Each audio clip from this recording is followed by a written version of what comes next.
Hey everyone, I wanted to talk to you about crepe myrtles today. As you've noticed, crepe myrtles are blooming. They're looking great. If you've driven around town, you've noticed that for sure. But I want to answer the question today of why your crepe myrtle might not be blooming. If your crepe myrtle is not blooming, you might be worried. Why isn't it not blooming? What have I done, or what can I do about it to help it out? And there's three things I want to mention. There's actually a lot of reasons why that could be, but there's three primary reasons. If your crepe myrtle looks healthy but it's not blooming, it's probably one of these three things. First and foremost, you need to be patient. Different crepe myrtles varieties bloom at different times, just like there's different colors. Different varieties produce different colors. Different varieties produce different sizes. They also produce blooms at different times. This is a Natchez crepe myrtle, a white one. It's one of the first ones to bloom every year.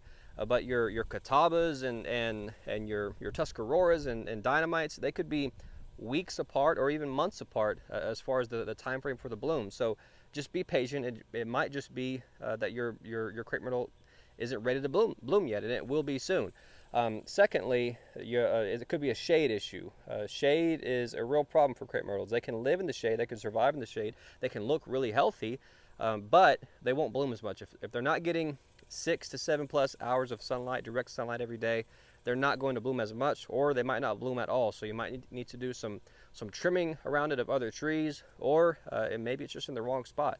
So that could be another issue. And then finally, it's something that you actually have done to your crepe myrtle, and that's pruned it at the wrong time. If you wait too late in the season to prune your crepe myrtle, once it's already coming out of dormancy, it's going to affect the blooms. It's going to have less blooms on it, or it might not have any blooms at all. So that's why it's very, very important to only trim the tree during the winter months whenever it's completely dormant. That way you get more blooms out of your tree in the next growing season. So those are the main three things that come up with this. So just keep that in mind. Be patient. Don't go yanking your tree out of the ground and trying to replace it just yet.